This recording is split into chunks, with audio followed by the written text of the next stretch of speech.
El día de mañana, como les decía, es la conmemoración, el 31 de octubre de 1517, fue el evento público del estallido de la Reforma Protestante.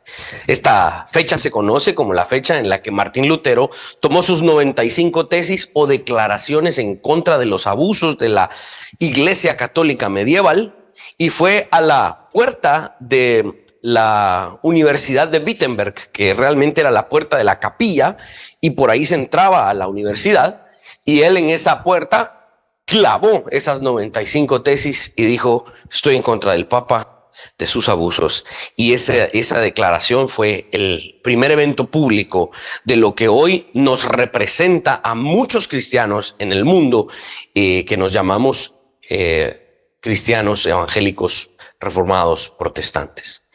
El protestantismo es un movimiento de gente muy amplio, ¿no?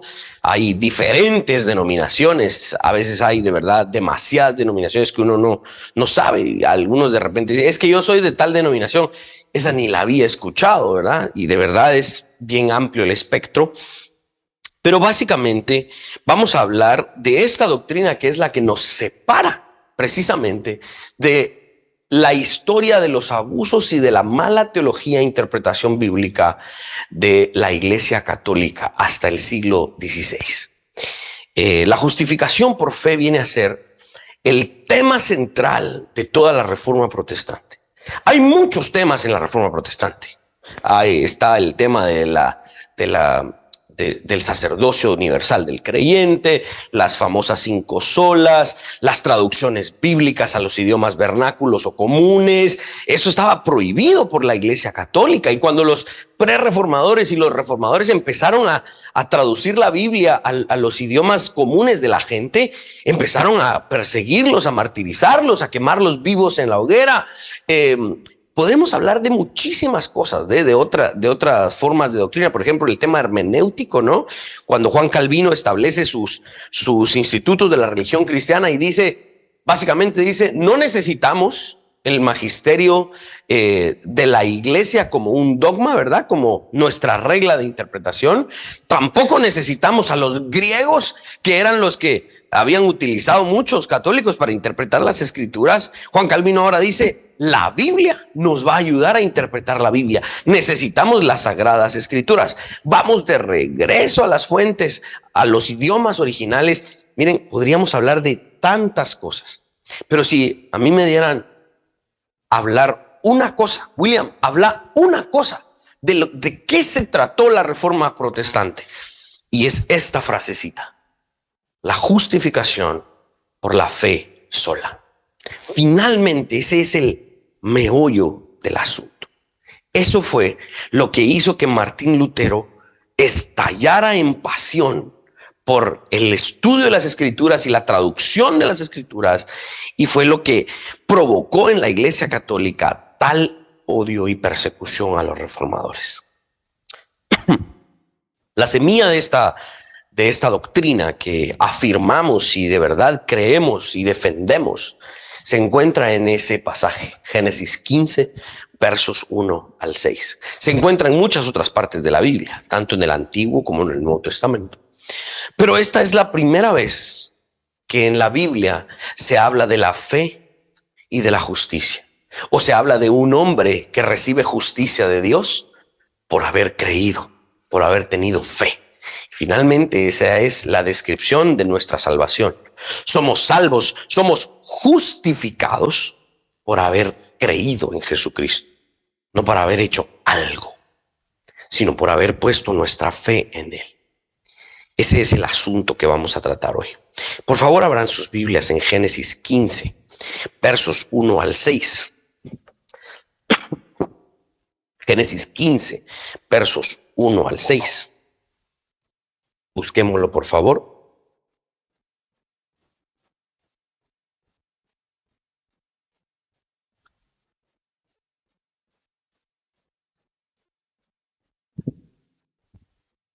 Dice Génesis 15, versos 1 al 6. ¿Ya lo tenemos? Después de estas cosas vino la palabra de Jehová a Abraham en visión, diciendo: no temas, Abraham, Yo soy tu escudo y tu galardón será sobremanera grande. Y respondió Abraham: Señor Jehová, ¿qué me darás siendo así, que ando sin hijo, y el mayordomo de mi casa es el Damaseno Eliezer? Dijo también Abraham: mira que no me has dado prole, y he aquí que será mi heredero un esclavo nacido en mi casa. Luego vino a él palabra de Jehová diciendo: no te heredará sino un hijo tuyo será el que te heredará. Y lo llevó fuera y le dijo: mira ahora los cielos y cuenta las estrellas, si las puedes contar. Y le dijo: así será tu descendencia. Verso 6: y creyó a Jehová y le fue contado por justicia. Oremos. Padre celestial, gracias por tu palabra. En este momento hemos abierto tu palabra, la hemos leído, y yo te ruego que nuestra mente y nuestro corazón se conviertan en esa tierra fértil que nos permita, Señor, a germinar esta lectura y esta aplicación. Ayúdame, Espíritu de Dios, como el expositor, para que en esta mañana no me separe de lo que fue inspirado y que pueda exponer, Señor, lo que tú deseas y demandas para tu pueblo. Amén y amén. Como les decía, este domingo vamos a dedicarnos a conmemorar, a celebrar estos 505 años que nos dividen no solo de una terrible teología, sino que de una iglesia totalmente impura, corrupta, que había estado engañando a la gente durante 1500 años o más, o menos, tal vez, no sé. Pero el punto es que sí había una terrible historia de iglesia, de abusos, de falta de teología verdadera, de falta de entendimiento verdadero del texto. Y en esta fecha, pues conmemoramos de verdad el uso que Dios, la instrumentalidad de Dios en estos hermanos reformadores para que nos ayudaran a entender mejor las escrituras. Wittenberg era la ciudad en donde Martín Lutero enseñaba, en un lugar llamado Sajonia, que es lo que hoy conocemos Alemania. Y ahí es donde, como yo les explicaba, él publicó sus 95 tesis. 95 tesis son 95 declaraciones.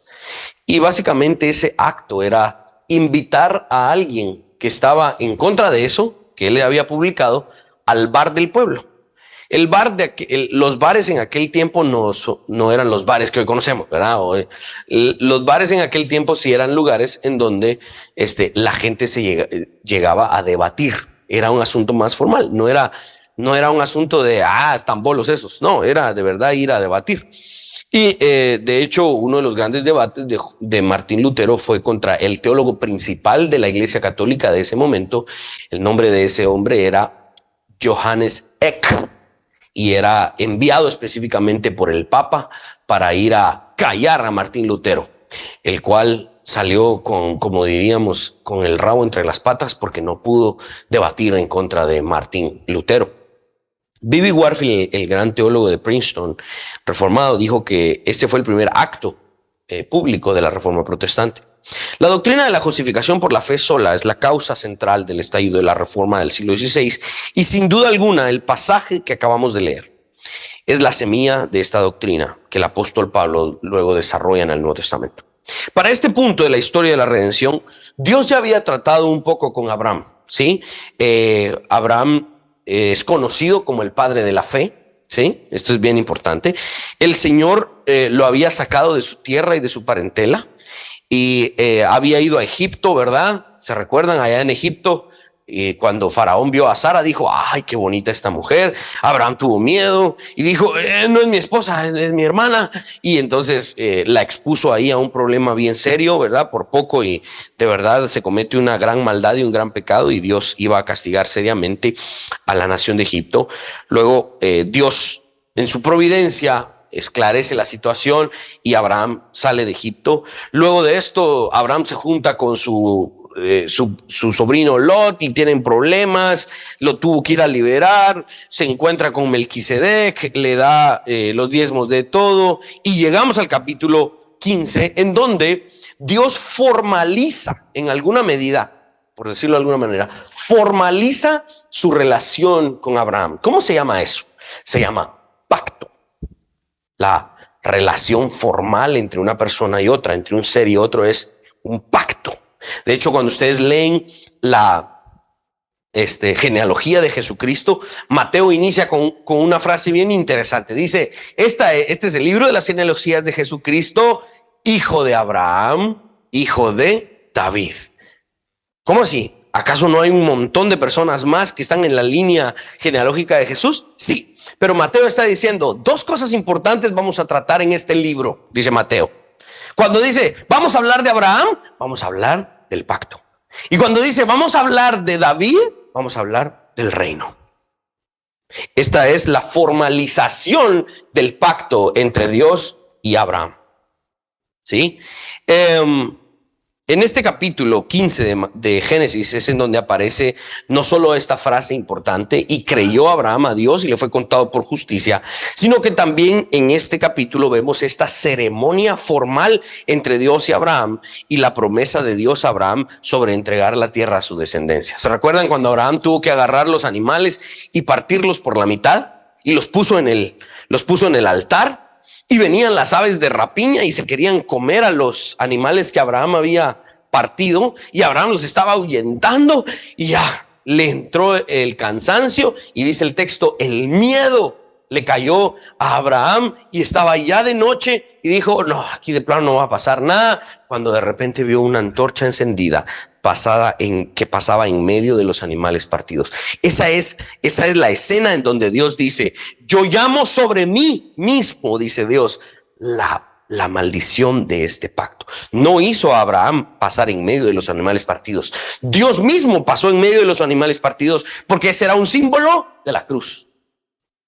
Jesús estaba cumpliendo ese pacto que se hizo con Abraham, porque la sangre de esos animales cayó sobre Jesús, no cayó sobre Abraham, y por lo tanto no cayó sobre nosotros.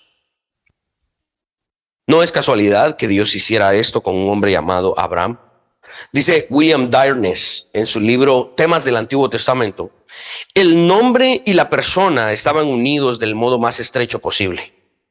Esto era tan cierto que un cambio en la situación o el carácter del individuo requería que cambiara también su nombre. Cada vez que un pecador se arrepiente y viene a Cristo, debería cambiar su nombre, ¿va? Pero esto fue lo que pasó con Abraham. Abraham significa padre alabado. ¿Sí? Padre alabado. Y posteriormente a estos eventos, a esta situación, Dios hace un cambio de nombre. Ya no se llama Abraham, sino que se llama Abraham, que significa padre de multitudes. Esto definitivamente habla de Abraham, ¿no? Porque Abraham es el que experimenta un cambio. Abraham es el que ahora es creyente, porque antes no había creído sino hasta acá. Ahora es creyente, entonces cambia su vida y por lo tanto su nombre cambia. Pero en última instancia, este cambio de nombre nos habla de Dios mismo, en el cual creemos. Gracias al regalo de la fe, multitudes a lo largo de la historia han venido a los pies de Cristo. Sí, tal vez nosotros, en mi caso, yo muy pocas veces he pertenecido a iglesias grandes. Yo generalmente he pertenecido a iglesias pequeñas, y cualquiera diría, ay Dios, es que somos poquitos. No, es que no tenemos de verdad la conciencia de la cantidad de gente que ha venido a Cristo. Dios en la escena con Abraham se estaba presentando así, estaba dando un anuncio. Dios le estaba diciendo a Abraham, multitudes vendrán a mí. El lenguaje del Antiguo Testamento habla de que naciones, pueblos de toda lengua, tribu, nación, vendrán al monte de Jehová y dirán, enséñanos tus leyes. Los profetas registran todo este lenguaje. Jesús, cuando habla del centurión, ¿verdad? Y dice, nunca he visto fe tan grande como la que de este pagano, ¿verdad? Centurión. Y dice, aquel que crea como este centurión se sentará a la mesa con Abraham, Isaac y Jacob, y de todas las naciones vendrán al banquete. El lenguaje bíblico habla de la implicación del nombre Abraham. multitudes vendrán a Cristo. Actualmente hay 8 billones de personas en el mundo aproximadamente, o se espera que haya esa cantidad de gente. Y se cree que más de 2.6 billones de personas han venido a los pies de Cristo. Somos la religión más grande del mundo y creemos que seremos la religión más grande del mundo, incluso al final de la historia. Este cambio del nombre Abraham nos habla precisamente del carácter amoroso, perdonador del Dios Padre, quien merece ser alabado por su misericordia y bondad hacia sus elegidos. Hoy no conmemoramos a Abraham, hoy no conmemoramos a Martín Lutero, ni a sus predecesores, ni a los que le siguieron después de él. Esta fecha simplemente nos ayuda a recordar y celebrar al Dios bondadoso y piadoso que se acordó de su pueblo para redimirlo y salvarlo por la eternidad. Con esto en mente, pasemos a analizar un poco la doctrina de la justificación por la fe sola. Dice Robert Godfrey, el tema de la justificación por la fe sola es uno de los redescubrimientos más cruciales de la Reforma. La Biblia es clarísima y esta doctrina es relativamente simple. Entonces, ¿por qué tantos en la iglesia lo han ignorado antes y después de la Reforma? Este tema es simple. De verdad no es difícil entenderlo. Pero la iglesia lo ha hecho muy complicado. Y de hecho ese era el problema de la iglesia católica. Lo habían complicado de tal manera para que la gente estuviera engañada y entonces así hubiese una entrada de dinero. R.C. Sproul provee una respuesta buena a esas preguntas y dice: la Iglesia Católica Romana insiste en la necesidad de la fe para la justificación. Sin embargo, también sostiene que la fe no es suficiente en sí misma. Ojo, ese es el punto. La Iglesia Católica sí cree en la fe y en la justificación, pero la Iglesia Católica dice la fe no es suficiente en sí misma para justificar. También deben existir obras, dice la Iglesia Católica. La verdadera diferencia, por lo tanto, es que Roma cree en la fe más las obras y en la gracia más los méritos, a lo que los reformados declaran que la justificación es por la fe sola y la sola gracia. No podemos fallar en el entendimiento fundamental de esta doctrina, mis hermanos. No podemos fallar. ¿Saben por qué? Porque esta doctrina es central en nuestra salvación. Aquel que no crea en esto probablemente no es cristiano. Y no es porque, es porque ustedes lo dicen porque así lo dice la Reforma. No. Es porque creemos que es lo que la Biblia enseña. Lo acabamos de leer con Abraham. Creyó y entonces fue justificado. Creyó y fue salvo. Mis alumnos generalmente me preguntan, hermano William, ¿y si Jesús vino hasta el Nuevo Testamento, hasta Mateo, qué pasó con toda la gente del Antiguo Testamento? ¿Jesús no había venido a morir? ¿Entonces que todos ellos se fueron al infierno? Esa pregunta siempre me sale en mis clases de teología. Yo les digo, no, vamos todos a Hebreos 11. Y Hebreos 11 empieza a hacer un listado. Y dice, por la fe, Abraham, por la fe, Moisés, tal y tal cosa. Por la fe, Gedeón hizo esto. Por la fe, la fe estaba desde el Antiguo Testamento.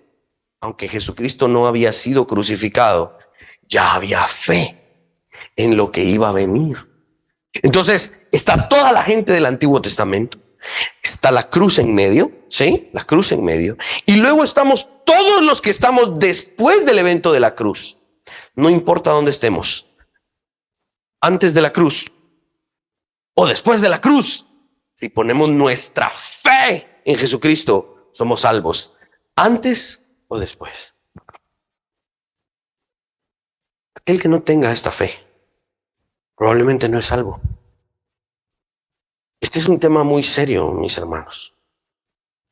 Y no es porque yo quiera llamar su atención y que presten atención. No, no, no. Esto es un tema de vida o muerte.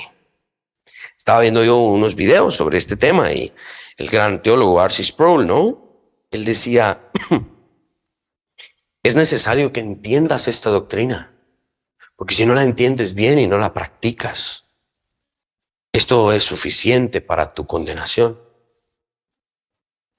Si una persona es condenada al infierno por no creer en esto, no en la doctrina, no en las palabritas, no en la forma, en el meollo del asunto. La fe es el instrumento para salvar.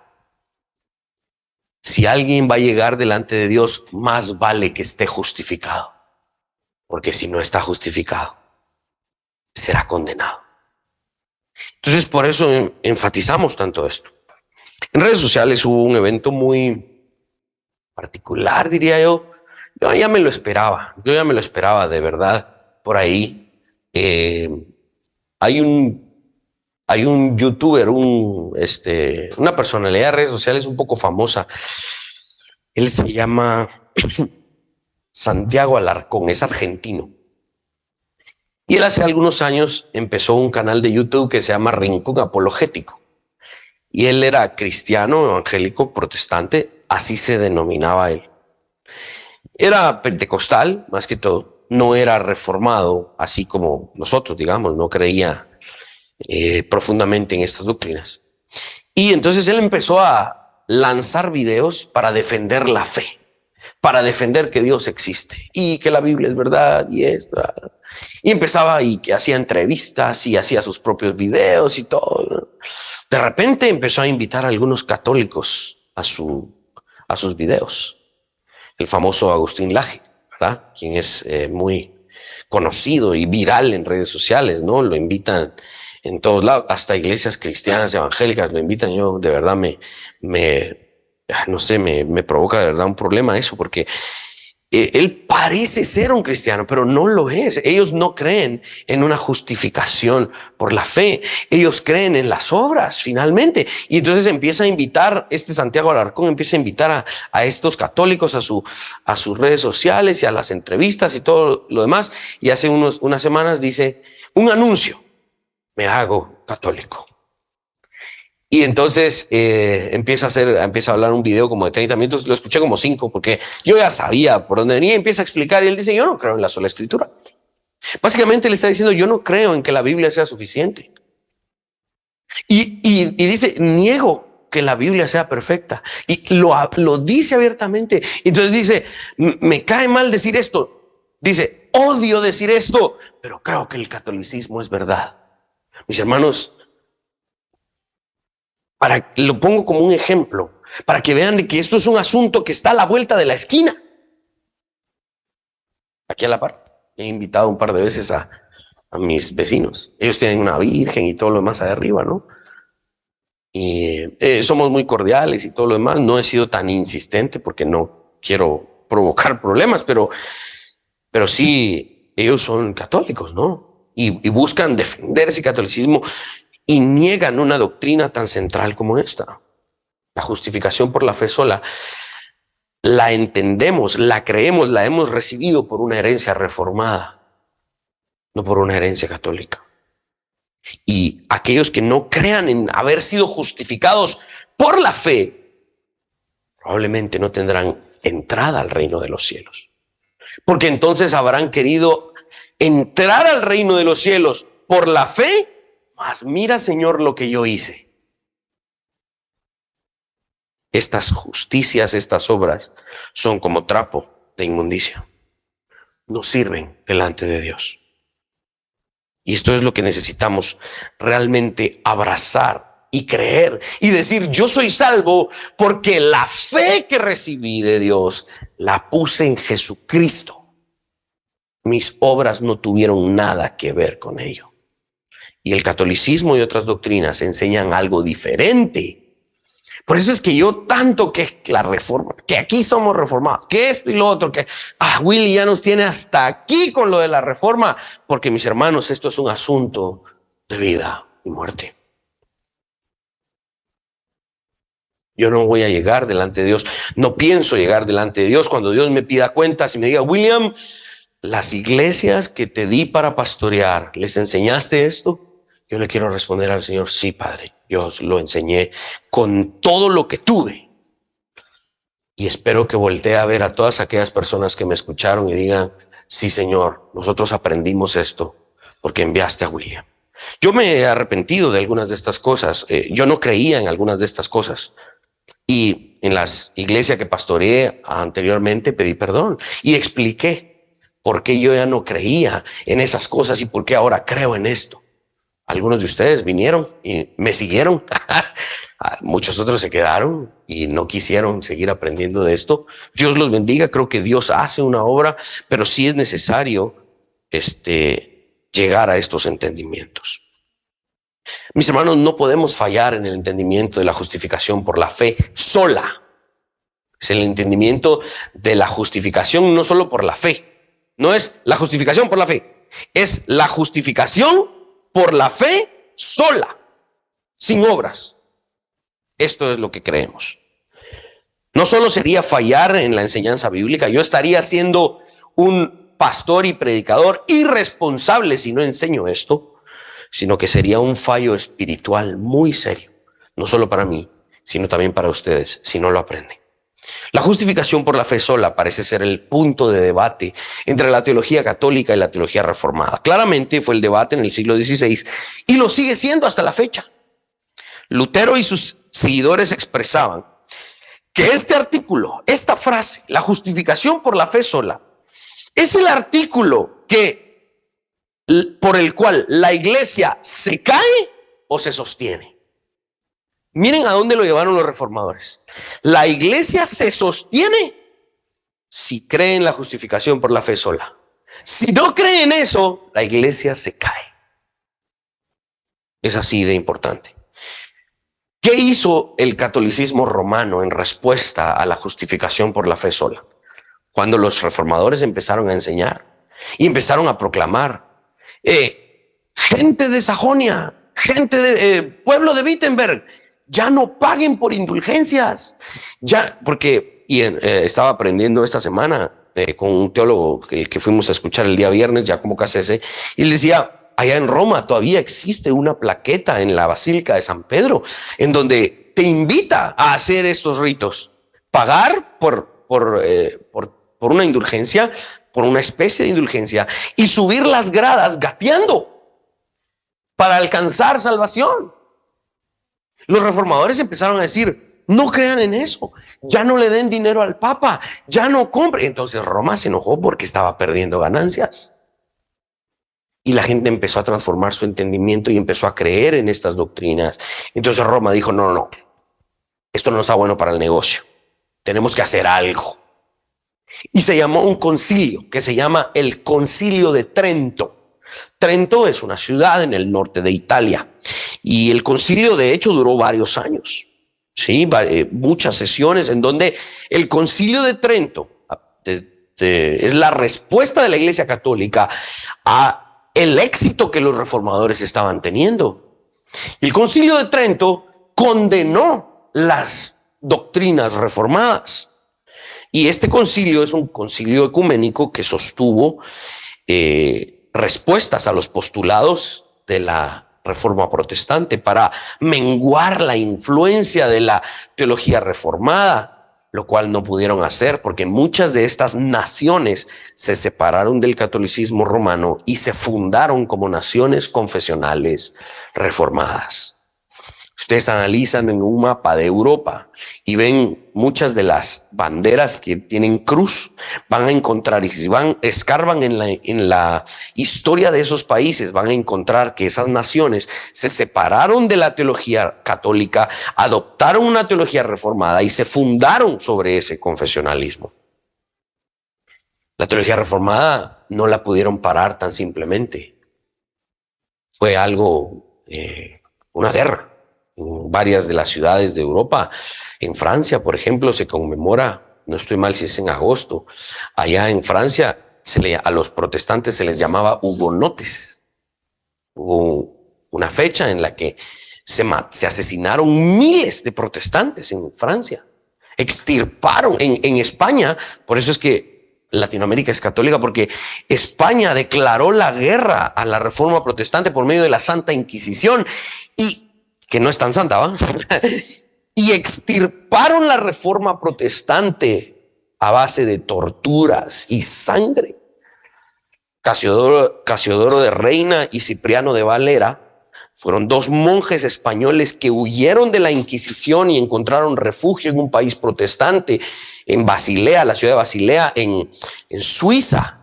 Y ellos porque estaban huyendo porque creían en los postulados de la Reforma Protestante y estaban traduciendo la Biblia del latín al español. Por eso es que hoy tenemos la Reina Valera, la traducción al castellano. Esto no fue algo sencillo, con mucha sangre y sufrimiento. En el Concilio de Trento se condenaron las doctrinas reformadas y se definieron las doctrinas de la Iglesia Católica con respecto a las Sagradas Escrituras, la tradición, los sacramentos. Ellos reafirmaron otra vez el celibato, porque los reformados empezaron a casar. Los monjes reformados empezaron a... Martín Lutero leyendo a Pablo, ¿eh? Yo soy monje, pero me puedo casar, ¿va? Y se casó. Y fue, de hecho, ahí en el librito que tenemos publicado, que yo escribí en la página, hablo precisamente de la familia de Lutero, que se convierte en el modelo para la familia de la iglesia luterana y posteriormente el modelo de la familia en Alemania.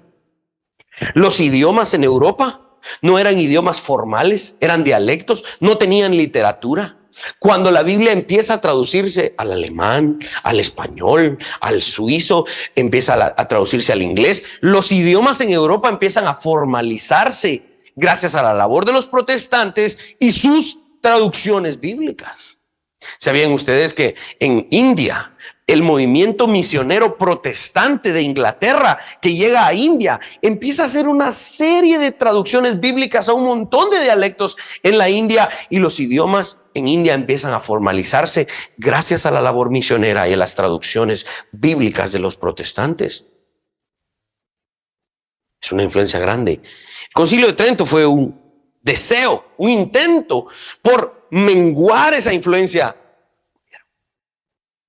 La Reforma Protestante ya había agarrado aviada, como decimos en Guatemala, y no la pudieron parar.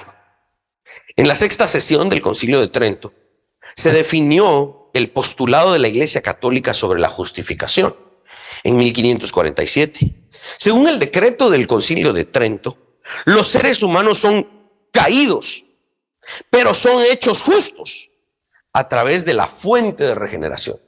Entonces el catolicismo decía, sí, somos pecadores, pero usted va a ser hecho justo, va a ser hecha justa si viene a la iglesia y le bautizamos.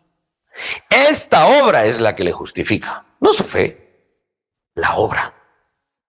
Según este decreto, la justificación, según el Concilio de Trento, involucra la remisión de los pecados y también la santificación y la renovación del hombre interior. Un poquito de agua y su hombre interno se regenera.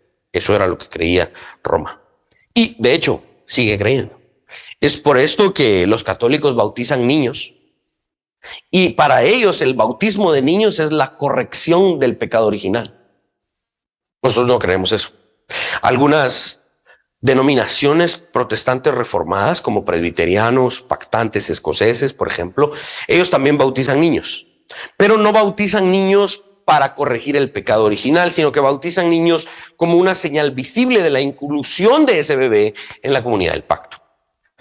Nosotros somos reformados y somos confesionales, pero nos hemos abierto a la latitud que realmente el bautismo de niños no es algo que realmente esté explícitamente en la Escritura.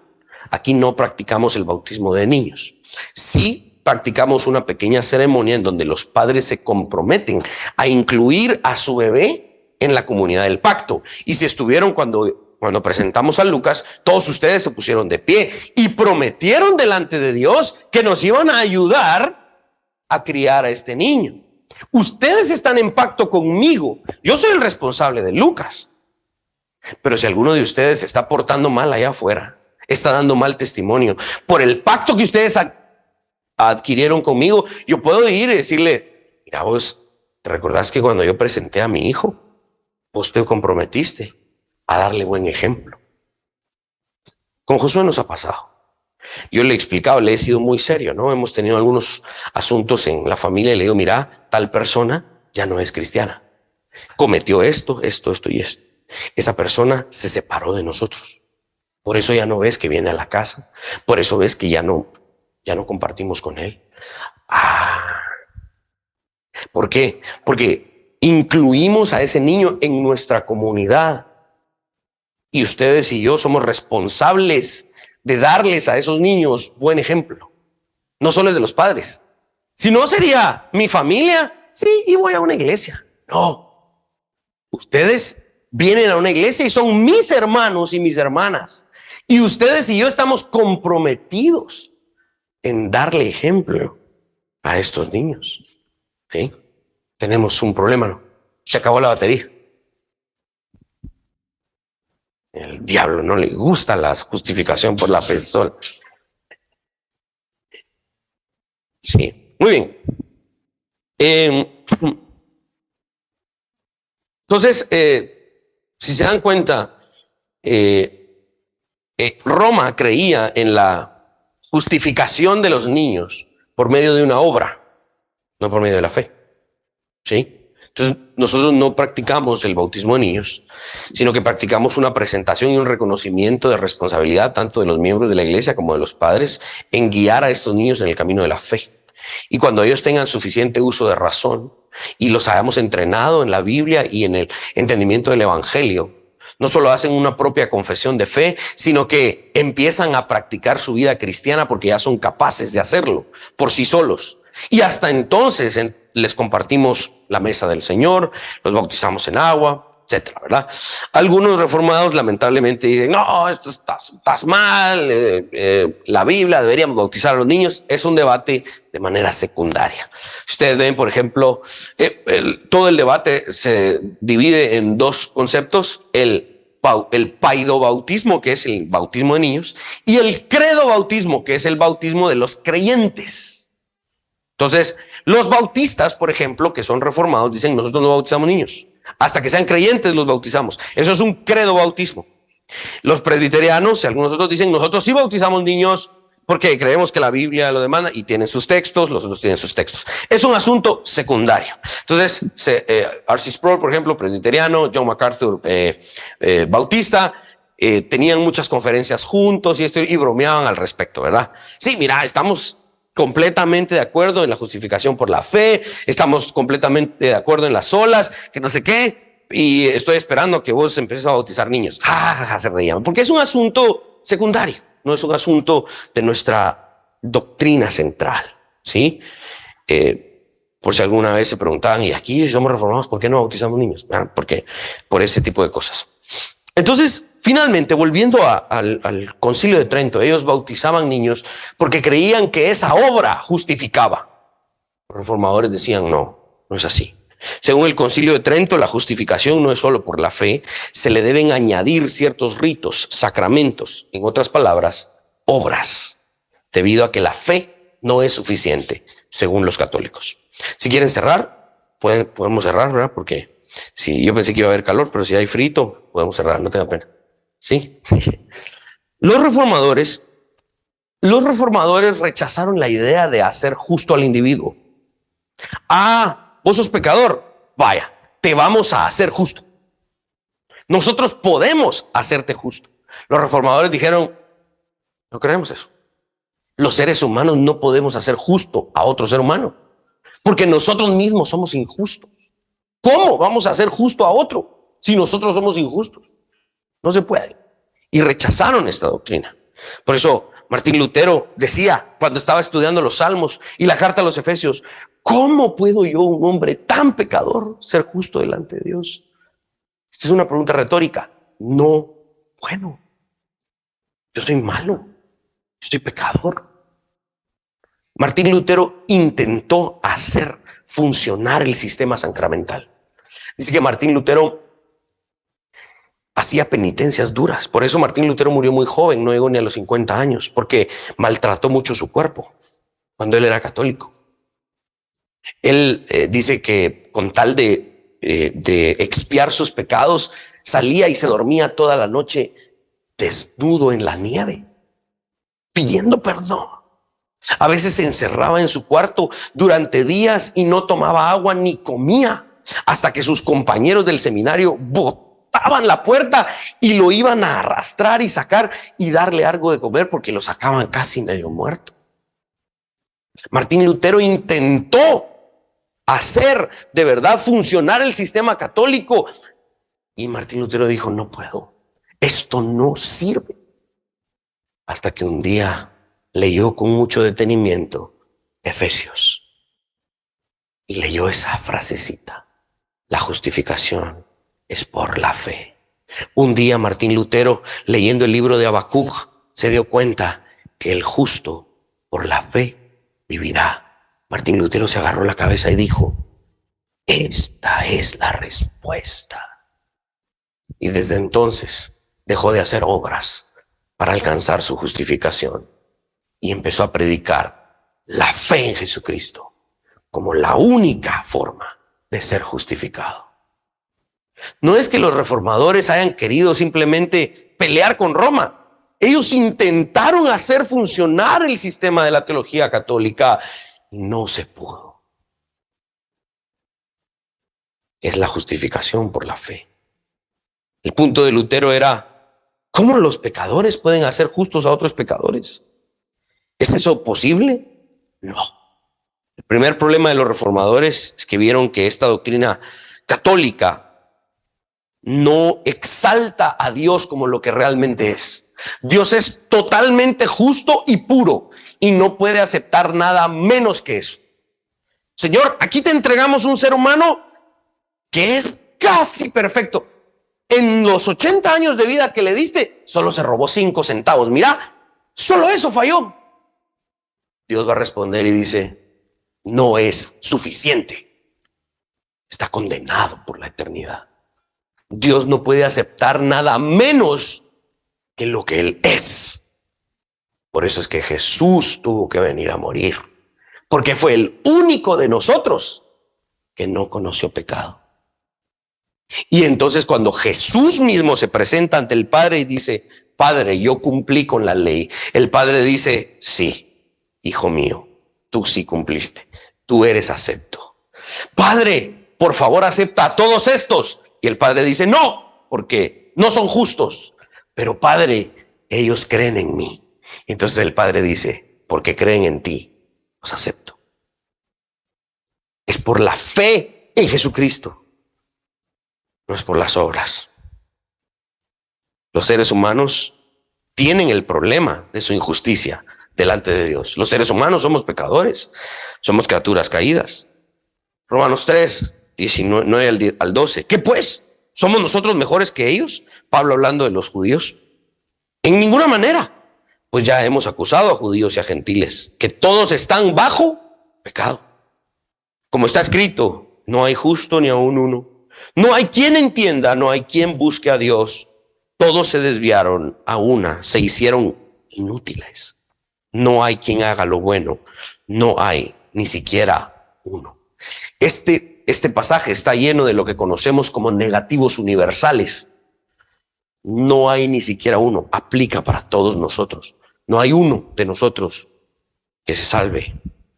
Romanos 3:23, por cuanto todos pecaron y están destituidos de la gloria de Dios. Y varios otros pasajes de la Escritura que obviamente dejan esto en claro. La Iglesia Católica insistiría en que a la persona, cuando ésta es pecadora, venga para acá, le vamos a inyectar un poco de gracia. Le vamos a inyectar gracia divina para que por medio de esa inyección usted pueda ser regenerado y posteriormente santificado. El doctor Keith Mathison dice: la persona cooperando con la gracia, por lo tanto, tiene una justicia inherente. Uno podría perder ese estado de gracia debido al pecado mortal. Sin embargo, si esto sucedía, el sacramento de la penitencia es un medio por el cual una persona pueda ser restaurada al estado de justificación. Entonces viene Matheson aquí está explicando lo que la Iglesia Católica creía. Si tú eres pecador, pero te vamos a inyectar gracia. ¿Cómo? Te vamos a bautizar, dime estas palabras, dame tantos Padres Nuestros, tantos rosarios, esto y lo otro. Haz estas cosas y vas a ser justo. Ya soy justo, padre, ya, vaya pues, mija, alegre. Pecó allá, penitencia. Y cada vez que peque, penitencia. Y esas penitencias la hacen justa otra vez, te hacen justo otra vez. Obras, penitencias, cosas que hacemos. Eso es lo que la Iglesia Católica creía. Para los reformadores esto era un serio problema. Y para nosotros también. Ya que el estándar de justicia de Dios es perfecto. Él no puede aceptar nada menor a sí mismo, como lo acabamos de leer. Y por lo tanto, la justificación del ser humano delante de Dios debe ser sobre la base de nada menos que aquel o aquello que es perfecto. Desde la caída, Adán y Eva, no ha existido otro ser humano que haya vivido de manera perfecta. Solo Jesucristo. Dice eso la Biblia claramente. Hebreos 4:15. Porque no tenemos un sumo sacerdote que no pueda compadecerse de nuestras debilidades, sino uno que fue tentado en todo según nuestra semejanza, pero sin pecado. Ese es Jesucristo, sin pecado.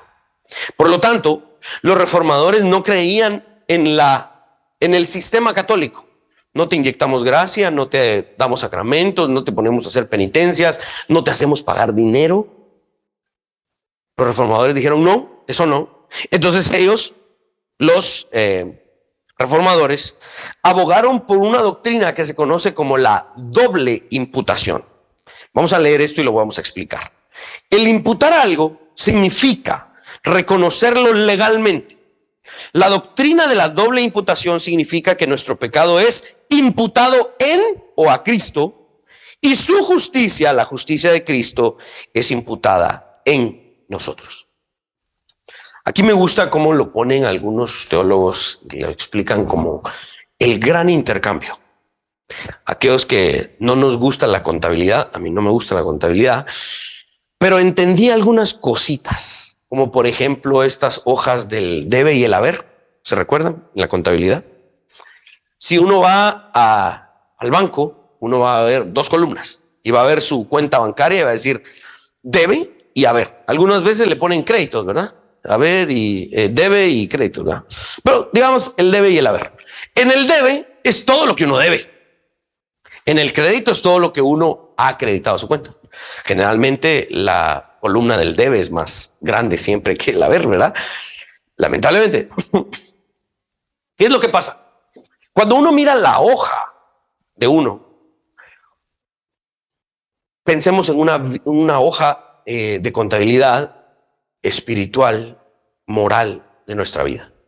¿Qué habría en nuestra columna del debe? Agarramos los 10 mandamientos. ¿Hemos usado el nombre de Dios en vano? Sí.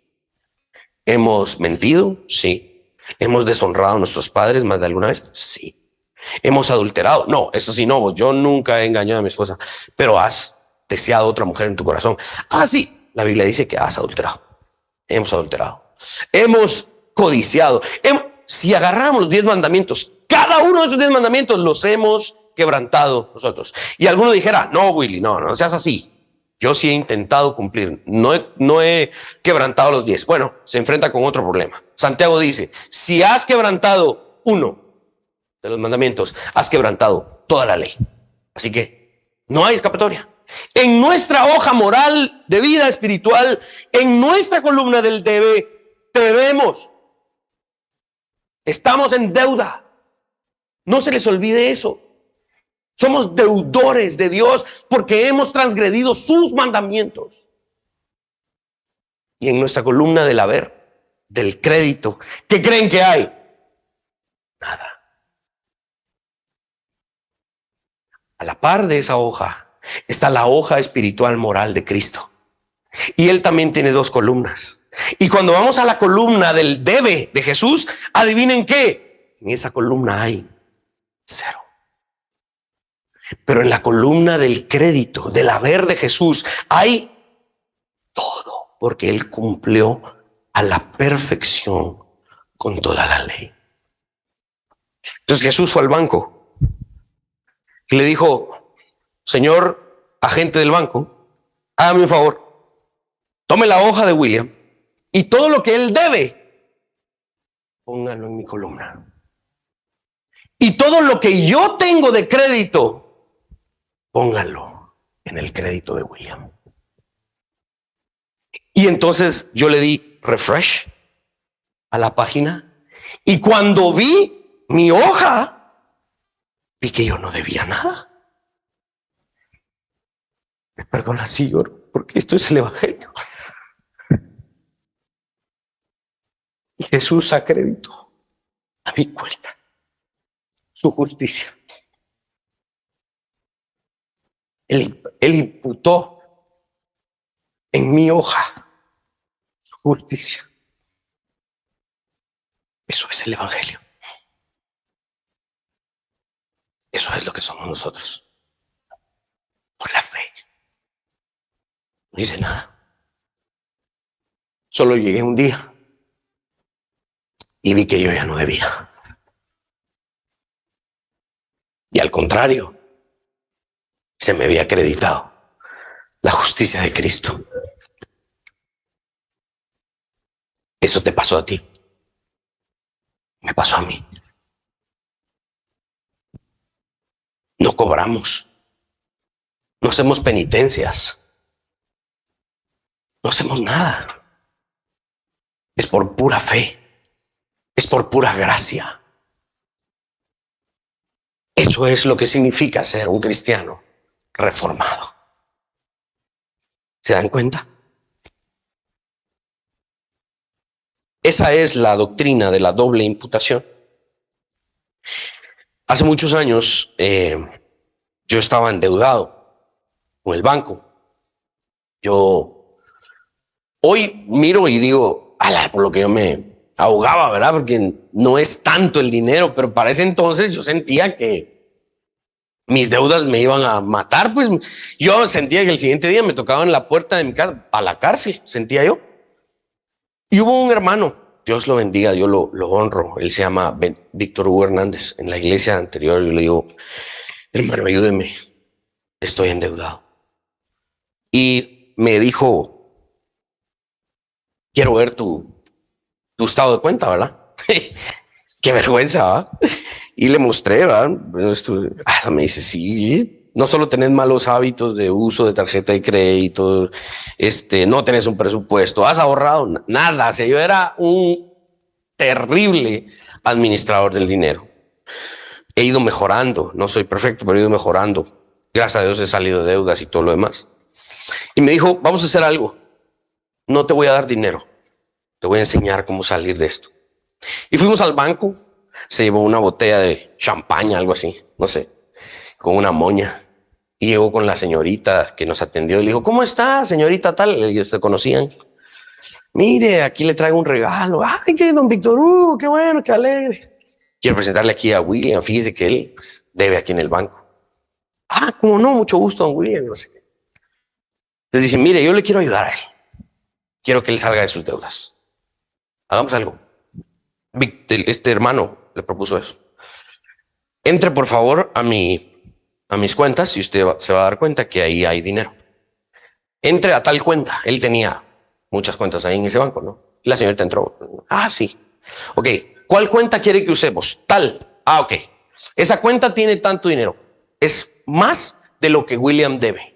Sí. Ok. Vamos a hacer un movimiento, dice, que se llama back to back. Yo nunca había oído eso. Y básicamente significaba que el banco me daba a mí el dinero, yo pagaba mi deuda total y yo me quedaba pagándole al banco mensualmente durante los próximos 3 años para salir de mis deudas. Entonces, don Víctor Hugo le dice a la señorita, si hay un mes en el que William falla en su pago, yo le autorizo que tome de esa cuenta para cubrir. Y después yo me arreglo con William. Entonces, él no me dio dinero. De hecho, el banco me dio dinero para pagarle al banco. Y de todas maneras le quedé debiendo al banco. Y empecé a pagar. Y si yo en algún mes fallaba, el banco tenía, por eso se llama back to back, es como espalda con espalda, ¿verdad? El banco se sostenía en la espalda del dinero de este hermano. Entonces, si yo le fallaba al banco, el banco le decía, vos, Víctor Hugo, William falló, tené pues. Se le daba lo que yo había fallado. Gracias a Dios no pasó. Yo pagué, siempre pude pagar todos los meses. Y de hecho, pagué en menos de 3 años. Eso sí, nos pusimos con mi esposa firmes, ¿verdad? Nos acabábamos de casar. Y Josué venía ya era un asunto terrible, ¿no? Y por la gracia de Dios nos disciplinamos y salimos. Eso es básicamente lo que estamos hablando de la justificación por la fe. Estamos respaldados por la justicia de Cristo. Si en algún momento fallamos, si hay un mes en el que fallamos, la justicia de Cristo puede cubrir esa falla que nosotros tuvimos en ese mes. Entonces no piensen en fallar un mes. Tú y yo hemos fallado siempre. El banco toma de la justicia de Cristo para cubrir lo que tú y yo siempre fallamos. Esta es la enseñanza de la doble imputación que encontramos en 2 Corintios 5:21. Al que no conoció pecado, por nosotros lo hizo pecado, para que nosotros fuésemos hechos justicia de Dios en él. Tú estás justificado, tú estás justificada por la obra de Cristo, no por lo que había en tu cuenta. En tu cuenta habían deudas, no habían ahorros. Entendamos correctamente el debate. Para Roma, la justificación por sí es por fe, pero no es por la fe sola. Para Roma era la justificación por la fe más los méritos. Para los reformadores, la justificación sí es por la fe sola en Cristo, sin ayudas humanas, ni ritos, ni sacramentos, es decir, ni obras. La justificación viene a ser un término y un acto legal. Es como el juez supremo, Dios Padre, que somató el martillo y dijo, te declaro inocente. Quítenle las vestiduras de prisionero, quítenle los grilletes, quítenle las cadenas. Él es inocente, sáquenlo. Está libre.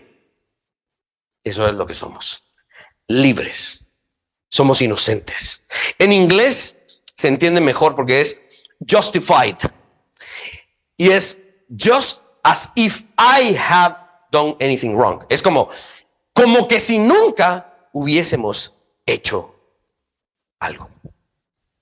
Entonces Dios ahora nos mira y dice, ustedes han sido justificados como que si nunca hubiesen pecado. Qué maravilla. La justificación viene a ser entonces ese acto legal. Dios declara justo, inocente a aquel que pone su fe en Jesucristo. La fe sola es el instrumento por el cual la justificación se obtiene. ¿Dónde encontramos esto? Romanos 3:28. Concluimos pues, dice Pablo, que el hombre es justificado, ¿por qué? Por la fe sin las obras de la ley. Romanos 5:21. Justificados pues por la fe tenemos paz para con Dios por medio de nuestro Señor Jesucristo. Efesios 2:8. Porque por gracia sois salvos por medio de la fe. Y esto no de vosotros, pues es don de Dios. Tal como se los dije, Pablo vio y leyó la escena de Abraham y copió esa frase en Romanos 4:3 y dice, porque, ¿qué dice la Escritura? Creyó Abraham a Dios y le fue contado por justicia. Es un regalo. No son obras. No hicimos nada para merecerlo ni alcanzarlo. La doctrina reformada sobre la justificación por la fe sola también es enseñada en las confesiones de la Reforma, de los diferentes documentos a los que podemos analizar en sus confesiones, catecismos. Nosotros en esta iglesia nos apegamos a la Confesión de Fe de Westminster. Es un documento, una sistematización de las doctrinas bíblicas, y ese documento está acompañado por otros 2 documentos o 3, pero los 2 más importantes son el Catecismo Menor, que consiste en preguntas y respuestas para entrenar a la congregación, a los niños, y existe un Catecismo Mayor, que también está compuesto de preguntas y respuestas, en donde es más extenso. Por eso se le llama Catecismo Menor y Mayor. En el Catecismo Mayor de la Confesión de Fe de Westminster, en la pregunta 70, dice: ¿qué es la justificación? La confesión responde: la justificación es un acto de la libre gracia de Dios hacia los pecadores, en el cual Él perdona todos sus pecados, acepta a sus personas y las cuenta como justas delante de Él, no por alguna cosa obrada en ellos o hecha por ellos, sino solamente por la perfecta obediencia y plena satisfacción de Cristo, que Dios le imputa y que ellos reciben solamente por fe. Robert Godfrey hace un excelente resumen de las cosas más importantes sobre esta doctrina. La doctrina de Pablo de la justificación muestra claramente 5 cosas. Número 1, vamos a ir explicándola rápidamente: que todos los humanos son pecadores incapaces de salvarse a sí mismos. Esto, mis hermanos, es algo que ustedes tienen que recordar todos los días, cada vez que se levanten. El doctor Steve Ottolini cuenta esta historia. Dice: él se levanta y va al espejo de su baño, cierra la puerta y dice: Steve, eres pecador. Necesitas de Cristo hoy y todos los días. Y se lo repite hasta que se recuerda que él es pecador y necesita de Cristo. No se les olvide eso. En el momento en el que ustedes han empezado a decir: no, sí, yo soy pecador, pero no como él, no como aquella, no como aquellos que van a aquella iglesia. Yo soy mejorcito. En ese momento ustedes han abandonado el verdadero evangelio. Y esa es lamentablemente la forma en la que se predica en muchas iglesias hoy. Tú no eres tan malo. Aprendan esto. Somos malos. Somos pecadores. No se les olvide. Número 2, que solo la obra perfecta de Jesús salva a los pecadores. Inmediatamente después de que ustedes se recuerden a sí mismos: yo soy pecador, pero yo puedo ser librado de mi pecado. Número 3, que solo la fe, no las obras en absoluto, recibe el efecto salvador de la obra en Jesús. Y entiendan y digan, no digan: ay, qué bueno que tuve fe. No, agradezcan a Dios y digan: yo no tenía fe, Dios me regaló esa fe. Ni la fe es tuya, la fe es un regalo, dice Hebreos, porque Él es el autor y el consumador de la fe. Tú no eras que eras pecador, pecadora, y de repente se te encendió la chispa y creíste en Jesús. No. La fe la recibiste como un regalo. Es de Dios. Por esto esta salvación es por gracia, de principio a fin, o no es. Hasta la fe que recibiste fue un regalo. Número 4, que Dios en Cristo recibe toda la gloria por la justificación. Después de que te confiesas pecador y agradeces por la salvación y reconoces que fue un regalo de la fe, te postras y dices: glorificado seas Cristo por mi salvación. Número 5, que esta justificación trae paz al corazón y la mente del creyente. Y eso es mi objetivo: que hoy se vayan tranquilos, se suban al carro y vayan a casa pensando en esto y digan: voy a estar bien por la eternidad. Porque no son mis obras, no es mi esfuerzo, es la obra de Cristo en mí. Amén. ¿A quién le damos la gloria? Solo a Dios. Por eso cantamos esa última alabanza: Soli Deo Gloria. El último de los gritos de los reformadores en las 5 solas. Solo a Dios la gloria, nuestra justificación, porque el regalo de la fe hizo posible nuestra justificación. Ven, pongámonos de pie.